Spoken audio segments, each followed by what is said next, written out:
Hey, welcome again to another episode of Leaders and Friends. I'm really thrilled to have one of my favorite people, Dave Nason, on with us today. Dave and I worked together for a long time at GE. He's now one of the most important, certainly for public workers, investment managers in the world, and president of their wealth management division. Dave, thanks for joining us. It's great to be with you. It's awesome to be here. Great to see you, Jeff. How's it going? Good. My golf game is probably better than yours, but somebody's got to do the work. This is true. This is true. I long for the days of playing a lot more golf and Yeah, hope me to play with you too. this year. Yeah, I'd love to. Love to. Hey, Dave, let's start back when we first met, back in the glory days of the global financial crisis. Dave started his career was really as a lawyer and at Covington in DC, but kind of moved over to work in the Treasury Department. His timing was perfect, right? Working for Hank Paulson, right during Yeah. financial crisis. But go back to kind of those days and what you saw, what you learned, how it changed you as a leader. Okay.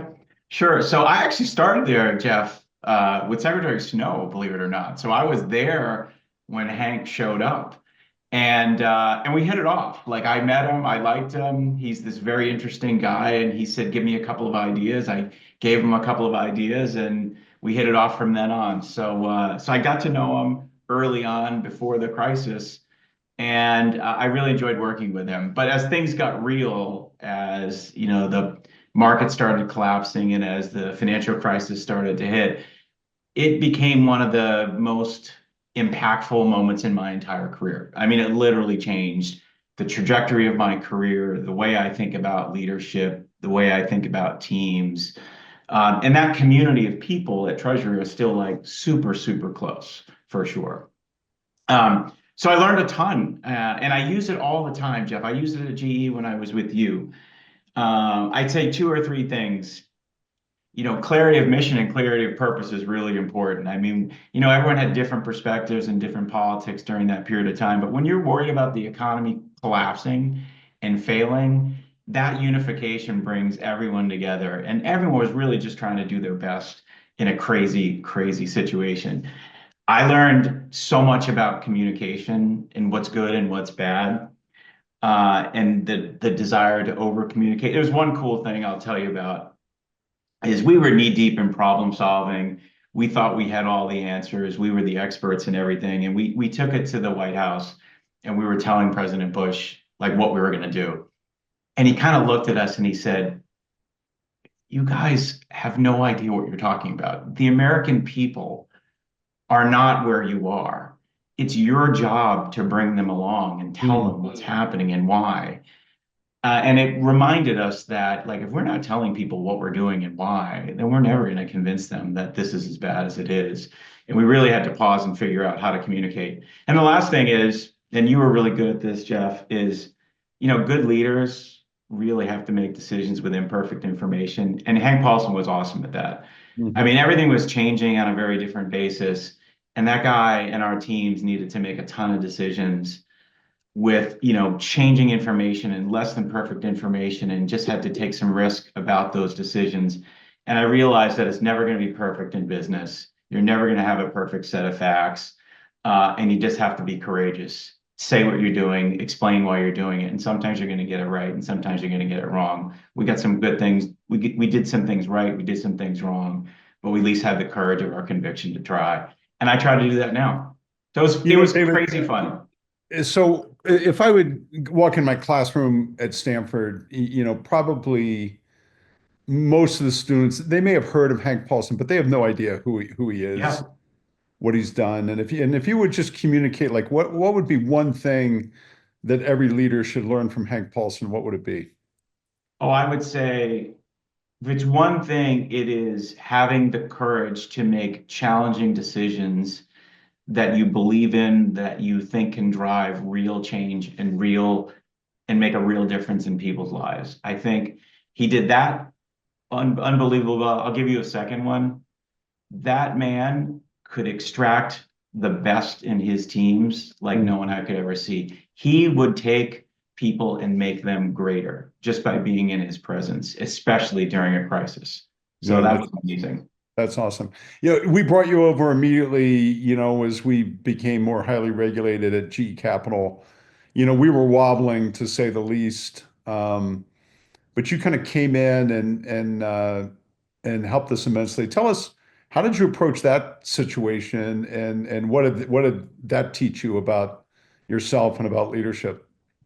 So you gave me an awesome opportunity. So you gave me the opportunity to try to help GE prepare to be a systemically important financial institution, first one ever to be designated and first one ever to be regulated by the Federal Reserve. So, we get this massive company who's really good at a ton of things, but not really good at being regulated, or at least regulated from a financial services Federal Reserve perspective. So I did a ton of diligence before I came, Jeff. And one of the things that made me convinced to come was the leadership in the board. Like, I spent time with the board, I spent time with you, I spent time with the CFO, I spent time with Mike Neal, who was the CEO of GE Capital, and I realized that not only did you want to do this well, did the company want to do this well, the company was committed to doing this well, both resources and time. And I thought that was really important because the company had the right headset. Secondly, is I spent a lot of time learning about the culture. I really needed to understand how GE worked. And I realized pretty quickly, if I came in and said, I wagged my finger and said, this is what you must do because so and so says so, that's really not going to work. I really needed to understand how the company was working and trying to translate what the Fed was asking us to do and how it would make sense in the GE context. And then I also needed to translate GE to the Federal Reserve, which was a pretty daunting task. We had some interesting people to deal with in that circumstance. But I would say, learning, listening, understanding, translating, and building key relationships. I knew that I needed to make really good relationships with the chief risk officer and the CFO of GE Capital day one. So those are my most important relationships. And so we built both a great personal relationship and a great professional relationships and married my skills with their skills. And to this day, I'm still friends with all of them. I mean, it's great. That says something in and of itself. Dave, this is probably maybe a hard one for you to lean in on, but I would say almost in every way, ESG is worse off today than it was 5 years ago because it's Yeah. been poorly applied. One of the things when I tell stories about you, I talk about the fact that you were able to make, kind of risk management and regulation part of the business process, not an appendage. And, Yeah. and I think that's kind of where governance has led us. Give me just a reflection on, what has allowed you to kind of make that business leap, and how do we get this back on the rails, do you think? Yeah, I think it's a good question. I think it's a good comparison, Jeff, because Mike Neal used to say to me, he was the CEO of GE Capital, he used to say, you actually have a sense of humor for a regulatory person, which is very unusual. And I Yeah. think I tried to make risk management, interesting and a part of like the day-to-day decision makings because good leaders are good risk managers. And so there's Mhm. nothing different about it. It's just a different way to think about risk management. I think the same is true for kind of ESG investing. I think the good thing about our company today and companies that are thinking about this kind of thing is, first and foremost is you have to deliver investment returns for people. And if you believe that those investment returns are going to be good, then you make the right investment choices around that. You also have to think about customer preference. If Mhm. clients want to be focused in these particular areas, it's your responsibility to give them products to invest in those areas. But I think both have to be true. A, you have to want to do that to be socially focused in your investing, but that can't be the only thing. I mean, if you're an asset manager and you're a fiduciary and you're managing people's money, first and Mhm. foremost is delivering the best returns that you can for them. And I think if you get that out of whack, you get into trouble. If you're focused on delivering good fiduciary investment returns to people and satisfying customer needs and preferences, then you have the right thing. Same thing is true for risk management. Risk management doesn't run the company. Risk management has to be a piece of how the company runs itself. Mhm. Yeah, no, that's great. You've been a lawyer, you've been a regulator yourself, you've been like a compliance officer, you've been an operator, and now you're an Yeah. investor. Like, which one do you like? And how's it all blended together? And what's, Yeah. I mean, you've had kind of, similar roles, but different roles in many ways. Yeah. And like what's the same, what's different? So I like them all. I mean, I think a big piece of all of the various opportunities and stuff that I've done has kind of made me the leader I am today. So I don't regret any of it. And I like all of it. But if I had to do like operator versus investor, I'll do investor first. I was like, there's some similarities, but some differences, right? I think you're an investor, you're looking at opportunities and you're focused on risk management and mitigating risk, but the set of choices is generally much bigger. Mhm. And it's all about capital allocation and relativity. Like, where do you want to put your money as compared to others? And you generally have a wider range of things that you can look at. And your human capital side of it is generally, if you're investing in companies, is pretty much the CEO. Mhm. But if you're an operator, there's a much bigger human dimension to it. It's about leading people, it's about influencing people, it's about taking them through kind of strategic changes, either externally created or internally related. And your capital allocation decisions are generally a bit narrower. So I like the people element of operating. Like, I like trying to find the right marriage of people and talent to drive things. So I'm in an operating role now. I run this wealth management business. And I like trying to find the right team for the right people to serve our clients the right way. So I like the people leading business a lot, and I find that to be very rewarding. Talk about, TIA provides, I always felt like a super important position in the investing world in terms of, working with public employees, teachers, things Yeah. like that. Does that change the way you think about your investment, or Yeah. how do you think about that responsibility? Well, let's take a step back and say, I mean, TI is a mission-driven company through and through, Jeff. I mean, it's our purpose, our intent is to get people prepared for retirement. Like, Right. we are concentrated in the not-for-profit sector, but we're trying to move out of that. But the core mission of the place is to make sure that people are ready for retirement. And so we've been doing that for over 100 years.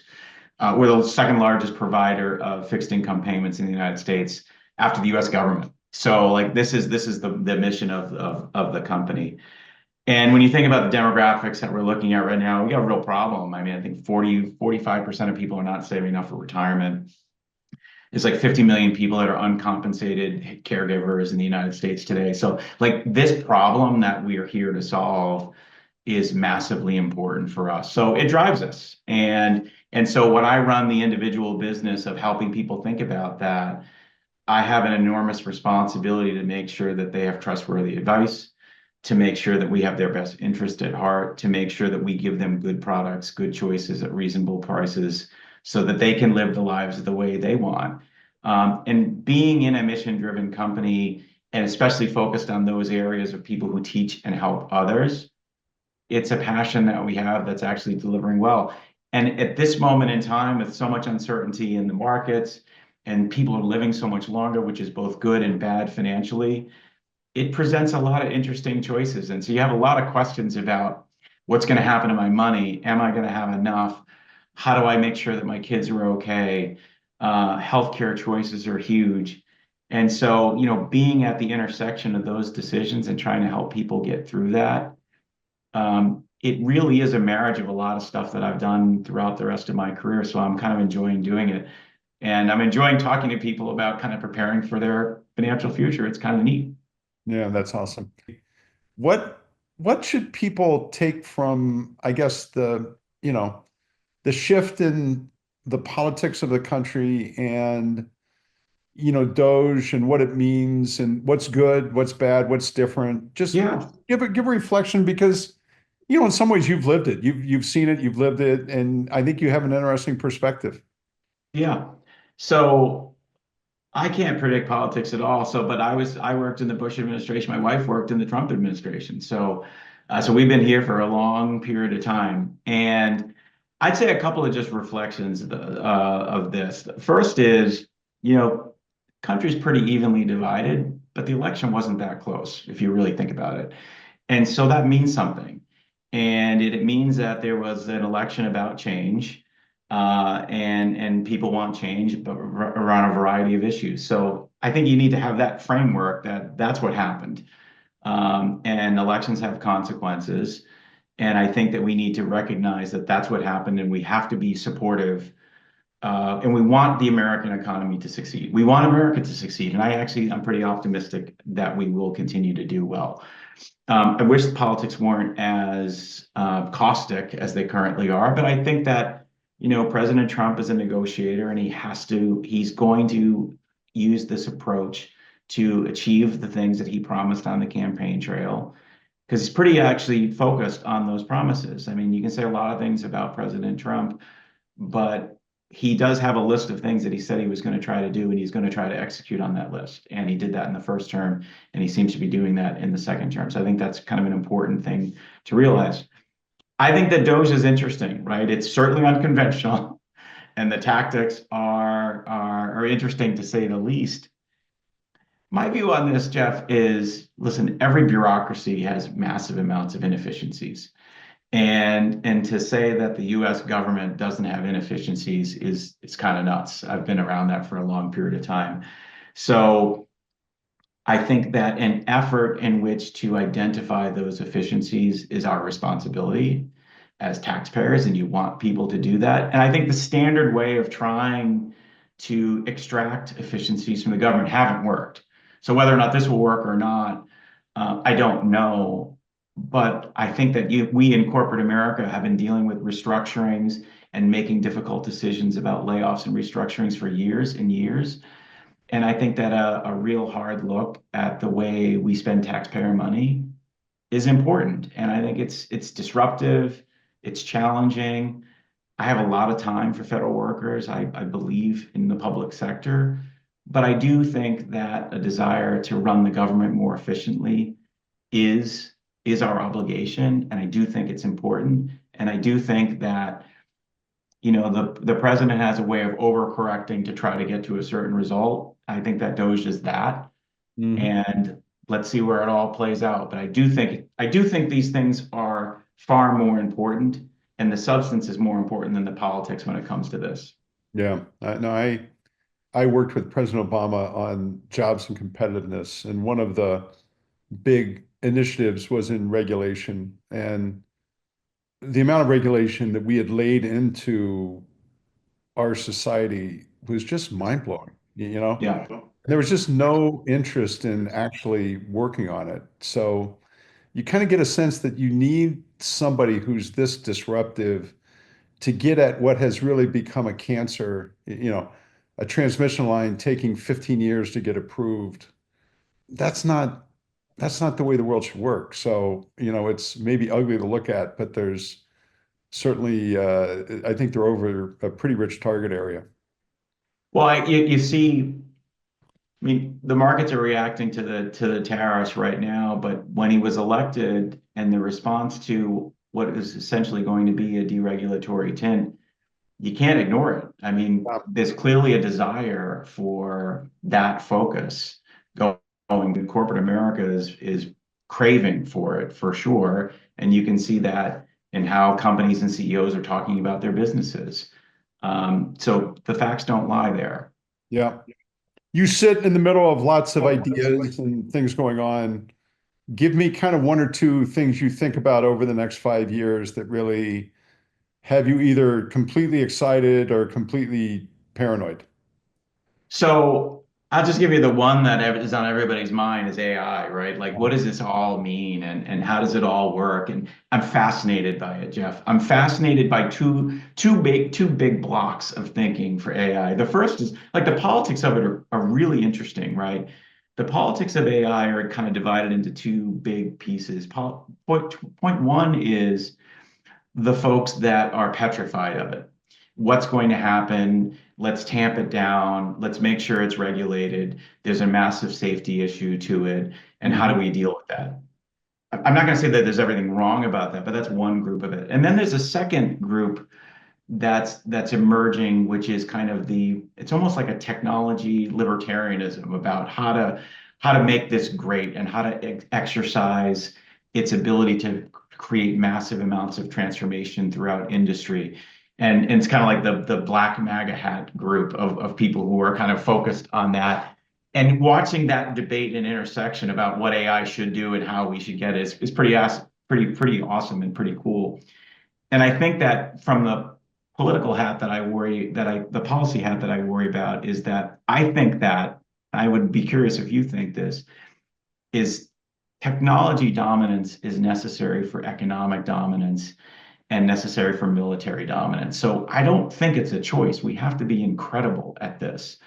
And so China has said that they're going to, we must be the best at this. So I think that from the overall policy framework, I think and worry about this a lot. So I'm reading a ton about this to get as smart as I can. From a business perspective, like I think what it's going to do for labor, what it's going to do for efficiencies, what it's going to do for markets has been amazing just to see what the influence that it's had on markets. I think that you see the hyperscalers have had this enormous run up, but I think the efficiencies that's going to come from all of it in banking and healthcare and energy is going to be incredible. We haven't seen that yet. But then the human capital dimension of it, of like, how do you manage through this? People are worried. People are thinking they're going to lose their jobs. And how do you convince them about that? And I think the simple reality is this, which is I don't think AI is going to take everyone's job, but I think that you're going to be competing against companies that know how to use it, and you're going to be competing against people who use it well. So if you don't get that skill set, you're not going to be competitive. So if you're not getting smart about it, if you're not getting smart about its influence, then it's almost like saying, I don't want to understand about the internet 20 years ago, and you're just not going to do well. So that's my big issue that I'm kind of really focused on a lot. I think, Dave, I give you a couple reflections. I think the first is you have to dominate in technology. AI is what's next. The US has to lead it. I don't think our politicians are capable of providing that leadership if you look at what they've done in the past. So it's unclear to me who's going to lead, but I think it's going to be extremely important. I think, I think a lot today about, Europe, Dave, in terms of some of the most talented executives you and I worked with were Europeans, but the European economy and the interface with government has just failed, right? And it's impossible to be a powerful country without a powerful economy. And I think that's Hmm. has to dominate US thinking right now and allows us to be a good competitor to the Chinese. So I just think the AI race is on us. The third thing I'd say, again, this is my view, lots of people would disagree. I think ultimately more people go to work in healthcare because I think to a certain extent, healthcare is going to be the least transformed by AI. There's a million people that would disagree with me. It's going to be transformed, but there's still going to be human to human connection. And I think there's going to be a natural migration to more people being employed in healthcare and fewer being employed in financial services, for instance. Big trends Yeah. like that. But that'll take. Yeah. Yeah. But I got to this is one where I think, the President Trump's desire to be the best in this and put it in a framing it in a competitive lens Yeah. is exactly right. Yeah, I Like agree. we need to compete and win here, period. It's Yeah. it's not this kumbaya moment. This is a moment where we need to exercise everything possible to be the absolute best because it is a contest, in Yeah. my view. I completely agree. Hey, Dave, just to wrap, you're one of a few kind of handful of people I've ever worked with who is an amazing human being and super effective at what you do. What's your secret? Like, what if you had to give one piece of advice to anybody listening today, what would you get? What would you say to them? Well, thank you. That was very kind of you to say. I don't know if I, how about I'll give you three. I always, All putts inside 5 feet are good. You remember yeah, that? yeah, yeah, for sure. I won't give you one. I'll give you three quick ones. Just I have this thing at work. I always talk in three. So I'd say first, people want authenticity and they crave it. People are having trust issues right now. And I think if you're authentic with people, people will trust you and come along with you. And I think people are more resilient than you give them credit for. The third one's about you, so you got to let me do all three. The second one is I'd say, and Hank Paulson told me this, is most important decision you can make as you get more and more seniors, who you listen to and who's around your table. And I believe in that both professionally and personally. Are you around people that give you energy or suck your energy away? And are you around people who tell you what you need to hear, not what you want to hear? Is great. And the third is most retentive thing a leader can do is take bets on people. You did that with me at GE Capital. You gave me a job that I was questionably qualified to do, but you really showed that you had some faith in me, and you changed the trajectory of my career at GE. So take bets on people and give them opportunities, and they'll stick with you. Hey, that's great, Dave. So great to be with you. Thanks for your insight on what you're doing today, and also on DC and all the other stuff. And keep it going. It's good to be with you. Cool. Thanks, man. See you. Dave.